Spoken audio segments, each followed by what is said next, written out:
හැරි Potter film එක බලලා උඩින් යාහකි කොස්සක් ඕඩර් කරලා අහසින් යන්න හදපු ගම්පහ තරුණයා රෝහලේ. මෙන්න සම්පූර්ණ විස්තරය. ලෝකයේ බොහෝ චිත්‍රපට නිර්මාණය කරන්නේ මායා යථාර්ථවාද මූලික කරගෙන. එහිදී සිදුවෙන ක්‍රියාදාමයන් ප්‍රායෝගික ජීවිතයේ අත්හදා බැලීමට චිත්‍රපටවලට පෙම්පදින ප්‍රේක්ෂකයෝ බහුතරයක් නෙවෙයි සුළුතරයක් පෙළඹෙනවා. මෙසේ හැරි පොටර් චිත්‍රපටයට පෙම්පදින තරුණයෙක් යථාර්ථයේ නොබ්බට ගොස් අත්හදා බැලීමක් සිදු කර තිබෙනවා.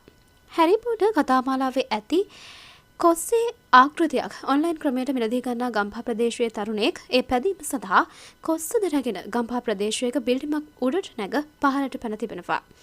ගම්පහ කලගෙඩිහෙන ප්‍රදේශයේ තරුණයෙක් මෙම ක්‍රියාව සිදු කළ අතර හැරි පොටර් කතාමාලාවේ වගේ කොස්ස ගමන් කර තිබුණේ නැහැ. මේ නිසා බිමට වැටි තුවාල වී තිබෙනවා. මෙම සිද්ධියෙන් ඔහුට තරම් හානියක් සිදු නොවුවත් සමාජ මාධ්‍ය හරහා ගම්පහ ජනතාවගේ තරම කියා පෑමට මෙය කදිම අවස්ථාවක් බවට පත් කරගෙන තිබුණා.